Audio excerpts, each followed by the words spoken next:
po natin ang apoy na paglulutuan natin ng palaka natin na huli kagabi. Po tayo kukuha ng limon na pang marinate natin sa ating nahuling palaka.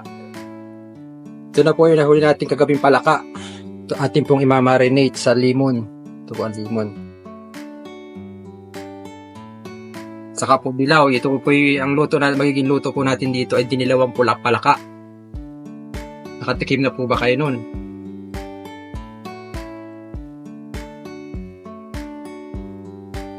Ganun. Yung lagay ng paminta. Hindi ng buwis niya. Lagyan natin ng paminta at saka asin. Yan po ay mga 30 minutes nakamarinate. Ipanggagata sa ating dinilawang palaka. Patapasan natin.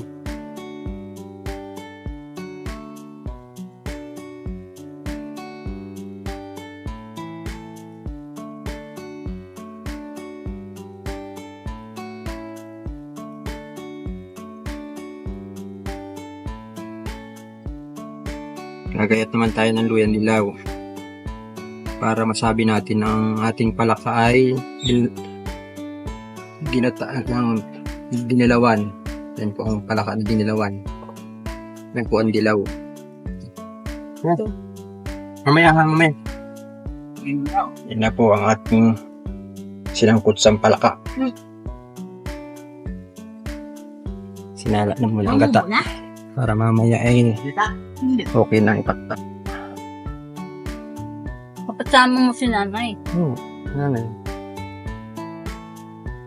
Yan na po, malambot na ang ating palaka. Pwede na po yan mamaya lagyan ng gata. Kasunod naman ay yung mga samya na dilaw. At saka sibuyas bawang. Yan. Sabay na natin ang gata ng niyog. Yan na. Lapit na ito. Naputok pa.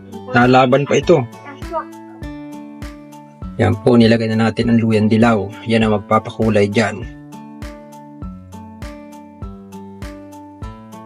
Yan, dumidilaw ng ating dinilawang palaka. Halagyan naman natin ng kaunting limon para medyo maglaban yung kanyang asim at saka lasa ng gata. Lapit-lapit na yan. Ito naman po ang siling labuyo.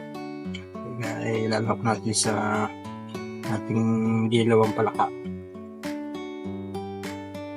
Ayan na. Ilalagay na po natin ang siling labuyo. Ito na po ngayon ang ating dilawang palaka. Yan na. Yummy na. May sarasa na po siya. Oh. Yan. Naluto ng ating dinilawang palaka. Sarap amoy. Yan na po ang ating dinilawang palaka. Napakabango. Napakasarap. May kaunti pong hanghang yan.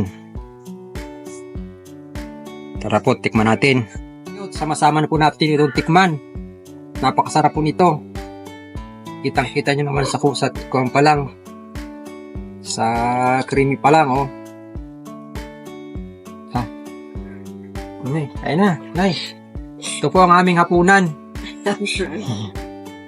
Ganito po ang buhay namin sa bundok. Dito lang po ang mga kinakain namin sa bundok.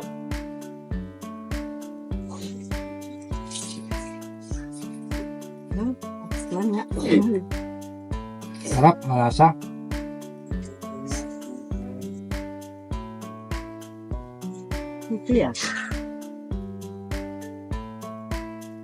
Sarap.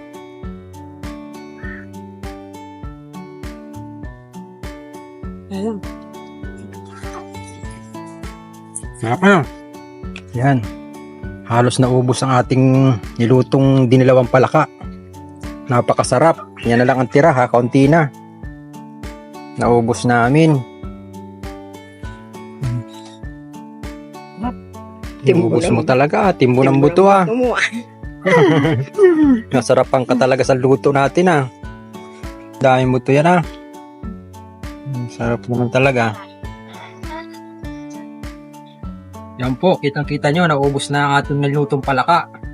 Salamat po sa simpleng buhay. Paalam.